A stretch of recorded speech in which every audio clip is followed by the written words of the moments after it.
Good morning everyone. आज का जो टॉपिक हम इस वीडियो में कवर करेंगे वो है how to handle iframe in Playwright. ठीक है। तो अगर आप कोई अपनी प्ले राइट की स्क्रिप्ट लिख रहे हैं और जो आप वेब पेज यूज कर रहे हैं उस वेब पेज में अगर आई फ्रेम इन्वॉल्व है तो आप कैसे अपनी स्क्रिप्ट में उस चीज को हैंडल करेंगे। ठीक है। तो अब यहाँ पे स्पेशल क्या एक्चुअली आई फ्रेम को हैंडल क्यों करना पड़ रहा है, पहले हम इस चीज को देखते हैं। तो उस चीज को समझने के लिए पहले हमें ये पता होना चाहिए कि आई फ्रेम होता क्या है। ठीक है। आई फ्रेम बेसिकली क्या है? आई फ्रेम एक HTML डॉक्यूमेंट है इनसाइड अनदर HTML डॉक्यूमेंट। ठीक है। तो नॉर्मली होता है कि जब आप एक वेब पेज देखते हो, जैसे कि मान लो ये हमारा वेब पेज है, राइट। तो इस वेब पेज में अगर हम इसको इंस्पेक्ट करें तो एक वेब पेज जो होता है वो एक HTML डॉक्यूमेंट को रिप्रेजेंट करता है। तो मैं इसको इंस्पेक्ट कर रहा हूँ और आप देखेंगे यहाँ पे ये जो डॉक्यूमेंट है कहाँ से स्टार्ट है, ये इसका HTML डॉक्यूमेंट स्टार्ट है। और जो सारा डॉक्यूमेंट है आप देख रहे हैं, HTML क्या होता है, इसका रूट टैग होता है, रूट रूट एलिमेंट है इस पूरे पेज का। और जो भी आपको सारा कुछ इस पेज में नजर आ रहा है फ्रॉम हेडर टू फुटर, आप जाएं अगर इसको स्क्रॉल करें आप देख रहे हैं एंड में जाके यहाँ पे HTML टैग क्लोज हो रहा है। तो जो ये पूरा डॉक्यूमेंट है वो कहाँ पे स्टार्ट है, HTML डॉक्यूमेंट से स्टार्ट है और HTML टैग से स्टार्ट होके HTML टैग पे खत्म हो रहा है। ओके।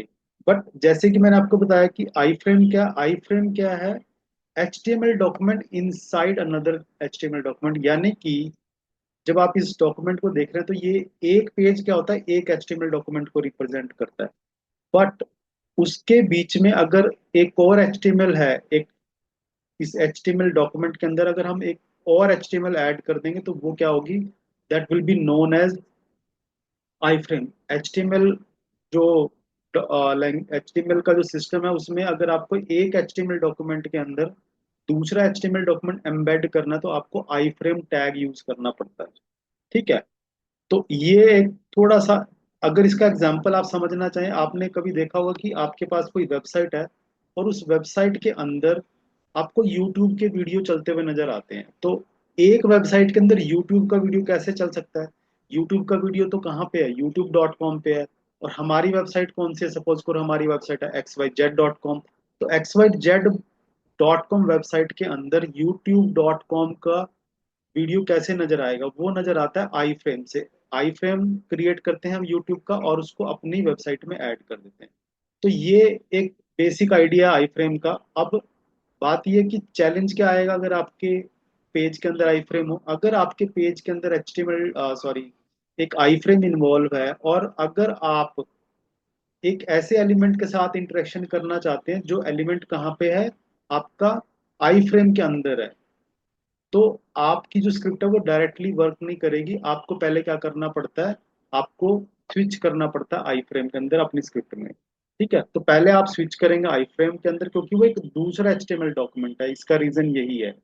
और पहले आप उस आई फ्रेम में स्विच करेंगे, फिर उसके बाद आप उस एलिमेंट से इंटरेक्शन कर सकते हैं जो आपके आई फ्रेम में इन्वॉल्व है। तो मैं आपको, ओके, वापिस अब प्ले राइट में क्या है, प्ले राइट के अंदर हमें कुछ मेथड्स मिले हैं। पहला है हम यूजिंग फ्रेम लोकेटर मेथड हमें मिला है। एक ये हम मेथड यूज करेंगे फ्रेम लोकेटर, और दूसरा हमारे पास मेथड है डॉट फ्रेम। तो ये दो चीजें हम यूज करेंगे कि आप हाई फ्रेम को कैसे हैंडल कर सकते हैं। तो मैं वापस आता हूँ, ये हमारा जो सैंपल पेज हम यूज करेंगे। अब इसमें HTML इसको चेक करते हैं, राइट। तो मैं सपोज करो चाहता हूँ कि मैं ये जो एलिमेंट है मेरा यहाँ पे मैं कुछ राइट करना चाहता हूँ। ठीक है। तो ये हमारा एलिमेंट है, सपोज इसके अंदर मैं कुछ राइट करना चाहता हूँ। ठीक। और मैं इसको करूंगा इंस्पेक्ट। और जब मैं इसको इंस्पेक्ट करता हूँ और अगर इसको मैं थोड़ा सा ऑब्जर्व करूँ, आप देखेंगे अगर मैं इसको स्क्रॉल कर रहा हूँ तो आप देख रहे हैं यहाँ पे एक और HTML टैग है। तो जैसे आप देख रहे हैं मैं इस HTML टैग को ओवर करता हूँ तो इतना मेरा पार्ट जो हाईलाइट हो जाता है, यानी कि ये जो इतना पार्ट अभी हाईलाइट हो रहा है मेरे पेज में वो क्या है, एक अलग HTML डॉक्यूमेंट है। और वो कैसे है, आप देख रहे हैं यहाँ पे आई फ्रेम टैग को यूज किया गया है। यानी कि ये जो पार्ट है हमारा इतना जो अभी हाईलाइट हो रहा है, ये एक दूसरा HTML डॉक्यूमेंट है। और एक HTML डॉक्यूमेंट के अंदर दूसरा HTML डॉक्यूमेंट आता है आई फ्रेम टैग की हेल्प से। आई फ्रेम टैग की हेल्प से आप देख रहे हैं और HTML हमने इस पेज के अंदर एम्बेड की। अदरवाइज हमारी जो रूट HTML डॉक्यूमेंट है वो कहाँ पे है, वो यहाँ से स्टार्ट। ठीक है, तो ये अब हम क्या करेंगे, इस डॉक्यूमेंट, सॉरी, इस जो हमने एलिमेंट है हमारा ये, इसके अंदर सपोज मुझे यहाँ पे कुछ ये टाइप करना है, राइट। तो यहाँ पे हम टाइप करेंगे, तो लेट अस इस खुद को लिखते हैं, अब स्टार्ट करते हैं।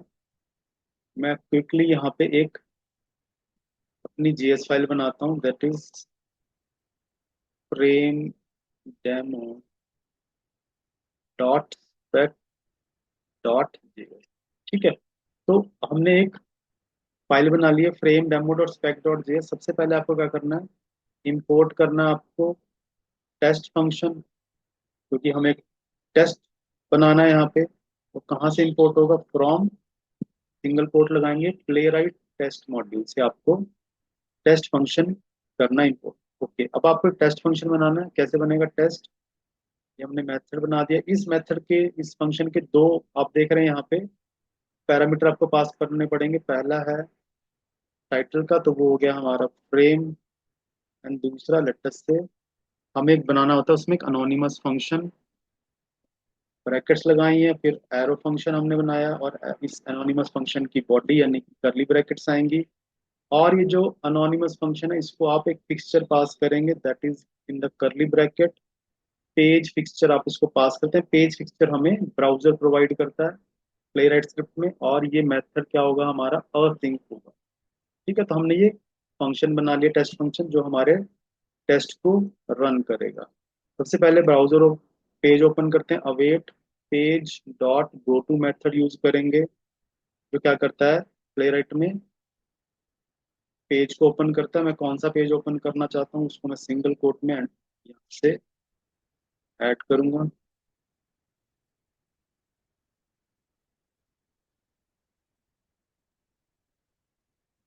ये हमने पेज कर दिया ओपन। उसके बाद लेटस से हम जो है ये एलिमेंट है इसको करते हैं, इसकी मुझे क्लास मिल चुकी है यहाँ पे, राइट। तो ये एलिमेंट है, इसको हम पहले फाइंड करते हैं बिना आई फ्रेम में स्विच किए। तो देखते हैं कैसे होगा, अवेट पेज डॉट लोकेटर, और लोकेटर इसका क्या है, लोकेटर हमें पता है, हमें क्लास मिली है यहाँ पे इसकी RSWCE, ये क्लास है। और आपको पता है क्लास से जब हम करते हैं सिंगल कोट, डॉट जो है हमारा क्लास को रिप्रेजेंट करता है CSS सेलेक्टर में। तो ये मैंने यहाँ पे इसको CSS सेलेक्टर से लोकेट किया एंड डॉट फिल, फिल यानी कि मैं इसमें कुछ कंटेंट यानी कि राइट करना चाहता हूँ, हेलो टेस्ट। तो ये चीज़ मैं यहाँ पे इसमें ऐड करना चाहता हूँ, और मैं इस पेज को थोड़ी देर के लिए टाइम आउट पे डाल देता हूँ, ताकि हमें वो पूरा पेज चलता हुआ नजर आए, नहीं तो ये इमीडिएटली क्लोज हो जाता है ब्राउजर। तो मैं प्लीज ये 5 सेकेंड के लिए इसको रोकना चाहता हूँ, ताकि मुझे वहां पे नजर आए एक्शन परफॉर्म हुआ या नहीं। तो ये हमने एक छोटी स्क्रिप्ट लिखी है, अब इसमें कोई आई फ्रेम हमने हैंडल नहीं किया है। हम देखना चाहते हैं कि हमें चैलेंज आता क्या जाए अगर हम ऐसे पेज को यूज करते हैं जहाँ पे आई फ्रेम है और आई फ्रेम को हम हैंडल नहीं कर रहे हैं। तो मैं इस स्क्रिप्ट को अब यहाँ पे रन करता हूँ। तो कैसे होगा हमारा, हमें टर्मिनल पे जाना है। अगेन अगर आपको टर्मिनल पे कैसे जाना है आपको पता है, फाइल मेन्यू के साथ आप यहाँ देख रहे हैं 3 डॉट्स हैं ऊपर, टर्मिनल पे जाएंगे और न्यू टर्मिनल आप यहाँ से ओपन करेंगे। ठीक है, तो आप टर्मिनल पे आ जाएंगे यहाँ पे, एंड अब यहाँ से आप कमांड लिखेंगे क्या, npx प्लेराइट टेस्ट। अब आपको अपने टेस्ट का नाम बताना है, जो spec डॉट जेएस फाइल का नाम, that is frame demo dot spec dot JS, and then यहाँ पे हमें क्या करना है, फ्लैग रेज करना है हेडेड, ताकि ये ब्राउजर में चले। और ब्राउजर हम कौन सा चाहते हैं कि ब्राउजर चले, क्रोमियम। ठीक है, तो ये हमने कमांड लिखी, अब इसको हम करते हैं रन। अब हमारा ये पेज ओपन होगा, और लेट अस सी कि जो हमने इसमें ये फिल फंक्शन चलाया है कि वो एक पर्टिकुलर एलिमेंट के अंदर कुछ राइट करेगा। फिल मेथड से हम क्या कर सकते हैं, किसी एलिमेंट में टेक्स्ट को एंटर कराते हैं। तो यहाँ पे हमारा पेज ओपन हुआ है, बट आप देख रहे हैं कि वो कंटेंट जो हमने लिखा है वो उस टेक्स्ट बॉक्स में अभी ऐड नहीं हुआ है, वो एंटर नहीं हुआ, फिल नहीं हुआ। ठीक है। तो वो क्यों नहीं हुआ? क्योंकि हमने उस एलिमेंट में अभी क्या किया है, आई फ्रेम को हमने हैंडल नहीं किया। वो एलिमेंट है कहाँ पे?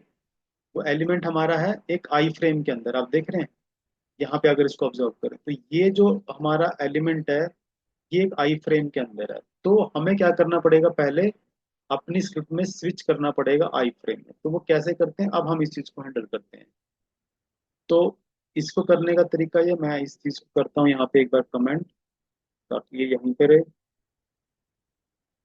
अब देखते हैं हम इसको कैसे हैंडल करेंगे। Await page dot frame locator. Frame locator हमने मेथड यूज करना है, और हमें क्या करना पड़ेगा, हमें आई फ्रेम का लोकेटर ऐड करना पड़ेगा। आप देख रहे हैं हमारा आई फ्रेम जो है, हमारे पास उसका आईडी अवेलेबल है, आई फ्रेम 1। तो हम इसको यूज करेंगे फ्रेम लोकेटर के लिए। और मैं सी एस एस सेलेक्टर का यहाँ पे सिंटेक्स यूज करूंगा। हैश जो है वो किसको रिप्रेजेंट करता है, आईडी को। तो यहाँ पे हमने क्या किया, पहले पेज डॉट फ्रेम लोकेटर, यानी कि ये फ्रेम में स्विच हो चुका है। डॉट, अब यहाँ पे हम क्या करेंगे, लोकेटर। अब उसके अंदर हम जाके क्या करेंगे, एलिमेंट को लोकेट करेंगे, जो कि क्या है, अब यहाँ से कॉपी कर रहा हूँ इसको। डॉट, ये प्रीवियस वाला ही मैं कॉपी कर रहा हूँ, क्योंकि वो सेम एलिमेंट को ही मैं यूज करूंगा। आर एस डब्ल्यू सी ई, ये इसका क्लास है। एंड डॉट फिल, वही फंक्शन जो मैंने ऊपर अभी यूज करा है, अब हम इसको यूज कर रहे हैं। हेलो आई फ्रेम हैंडल। नाउ मैं यहाँ पे मैंने एक कमांड, ओके। तो आप देख रहे हैं ये यहाँ तक सेम है। सिर्फ मैंने फ्रेम लोकेटर मेथड यूज किया, जो क्या करेगा, हमारे जो पेज है उसको शिफ्ट करेगा आई फ्रेम के अंदर, और उस आई फ्रेम के अंदर फिर हमारे एलिमेंट को लोकेट करेगा, और उसमें फिल फंक्शन को एग्जीक्यूट करेगा। सेम चीज अब हम दोबारा यहाँ पे एग्जीक्यूट करेंगे। मैं टर्मिनल को क्लियर कर देता हूँ, और फिर से आप कीज यूज करेंगे, तो वो हमारी कमांड फिर से आ जाएगी, npx playwright test. And then मैं इसको करता हूँ रन।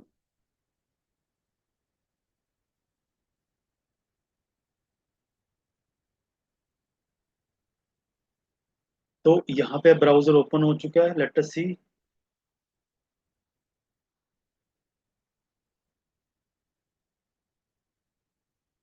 और आप देख रहे हैं यहाँ पे ये कंटेंट अब ऐड हो चुका है, राइट। सेम स्क्रिप्ट थी हमारी ऑलमोस्ट।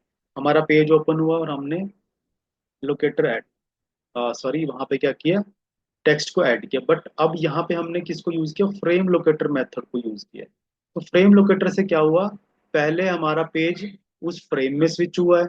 स्विच जब हुआ तब उसके अंदर, क्योंकि वो एलिमेंट अवेलेबल है, तो उसने उस सेक्शन को परफॉर्म कर दिया। तो ये एक डिफरेंस है, जब आप ऐसे एलिमेंट से डील करते हैं जो आई फ्रेम के अंदर हो, तो आप डायरेक्टली कभी भी उसको ऐसे लोकेट नहीं कर पाएंगे। आपको पहले आपको उस फ्रेम में स्विच करना पड़ेगा। तो ये एक तरीका है डॉट फ्रेम लोकेटर से। ठीक है। अब हम एक और मेथड यहाँ यूज करते हैं।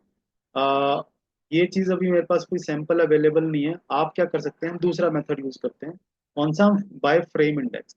अब हम मेथड यूज करेंगे डॉट फ्रेम। हमने फ्रेम लोकेटर को ऐड कर लिया, अब हम मेथड यूज करेंगे डॉट फ्रेम। अब हम क्या करते हैं, मैं वापस से स्क्रिप्ट का ये वाला पार्ट भी कर देता हूँ comment, right.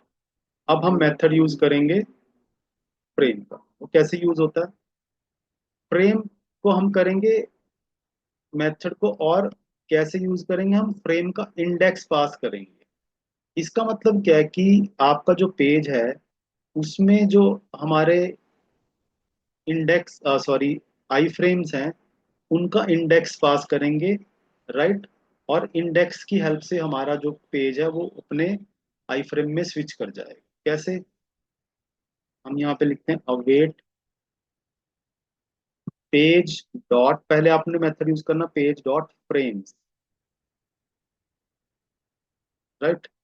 Await page dot frames, ये क्या करता है मेथड, एक्चुअली जितने भी आपके पेज के अंदर फ्रेम्स हैं उन सबको गेट करता है, और हम लेटर से इसको क्या करते हैं, एक कॉन्स्ट में सेव करा लेंगे, क्योंकि वो एक एरे लिस्ट हमें वापस रिटर्न करता है। पेज डॉट फ्रेम्स मेथड क्या करता है, हमें हमारे पेज में जितने भी फ्रेम्स हैं, आई फ्रेम्स हैं, उनको रिटर्न करता है। और एज ए एरे तो हम उसको एक कॉन्स्ट में सेव करा लेंगे, ऑल फ्रेम। ठीक है, तो ये पूरा का पूरा एरे कहाँ पे आ गया, ऑल फ्रेम्स। अब जो हमारा एरे है उसका हम इंडेक्स पास करेंगे कैसे। आपको क्या करना होता है, आप अवेट ऑल फ्रेम्स, है ना, ऑल फ्रेम्स को यूज करेंगे, ऑल फ्रेम्स। एंड देन जैसे आप एरे को इंडेक्स पास करते हैं, मैं यहाँ पे पास कर रहा हूँ, यानी कि फर्स्ट जो मेरा फ्रेम है उसमें स्विच करे आई फ्रेम।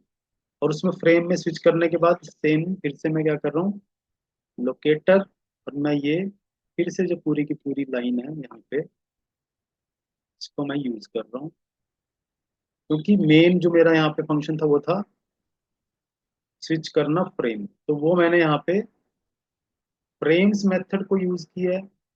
और फिर हमने क्या किया है, फ्रेम्स मेथड को यूज किया, और फ्रेम्स मेथड में हमने इंडेक्स को पास किया, आप देखो, राइट। इंडेक्स को हमने पास किया, इंडेक्स नंबर 1, यानी कि पहले नंबर का जो हमारा फ्रेम है उसके अंदर स्विच कर जाए।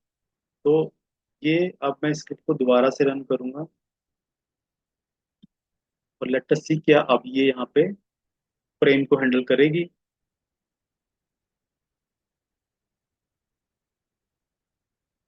तो पेज हमारा यहाँ ओपन हो गया, एंड और आप देख रहे हैं कंटेंट यहाँ पे ऐड हो चुका है, यानी कि जो हमने फ्रेम में स्विच किया है यूजिंग द फ्रेम इंडेक्स, वो हमारा यहाँ पे काम कर रहा है। लेकिन उसके लिए आपने पहले क्या स्टेप्स आपको फॉलो करने पड़ेंगे। पहले आपको फ्रेम्स मेथड को यूज करना, जो क्या करेगा, आपके पेज पे जितने फ्रेम्स हैं उनको एज एरे स्टोर कर लेगा, और फिर आप अपने एरे के अंदर इंडेक्स पास करेंगे। आपको जिस भी अपने, अगर आपके पेज में मल्टीपल फ्रेम्स अवेलेबल हैं तो आप उसको इंडेक्स पास कर देंगे, और फिर फर्दर उस फ्रेम के अंदर कौन सा आपका एलिमेंट है आप उसका वहां पे लोकेटर पास करेंगे। तो ये एक मेथड है कि जिससे आप आई फ्रेम्स को डील कर सकते हैं। ठीक है, और डायरेक्ट मेथड्स यहाँ पे अवेलेबल हैं, कौन से, डॉट फ्रेम लोकेटर और dot frame, right. In the similar way आप फ्रेम मेथड से आप कई केसेस में क्या होगा, जो आपका आई फ्रेम है उसका नेम हमें मिला होता है। अभी जो हमने यहाँ पे आई फ्रेम्स यूज करे हैं उनके अंदर नेम्स अवेलेबल नहीं था, आईडी अवेलेबल था, बट अगर नेम अवेलेबल है तो आप ये कमांड भी यूज कर सकते हैं, पेज डॉट फ्रेम, और आप यहाँ पे नेम एट्रीब्यूट बताएंगे कि मेरा जो आई फ्रेम है उसका नाम क्या है, राइट। तो ये वाला मेथड भी आप यूज कर सकते हैं, बाय नेम, बाय इंडेक्स हमने देखा है, और डायरेक्ट फ्रेम लोकेटर से हमने देखा कि आप कैसे फ्रेम्स को हैंडल कर सकते हैं। तो आई होप जो ये आई फ्रेम क्या है, उसका क्या कॉन्सेप्ट है, और क्या डिफिकल्टी हमें फेस होती है, आई थिंक वो आपने यहाँ पे अंडरस्टैंड किया है, और आप इसको अपनी प्रैक्टिस में जरूर यूज करेंगे। थैंक यू भाई।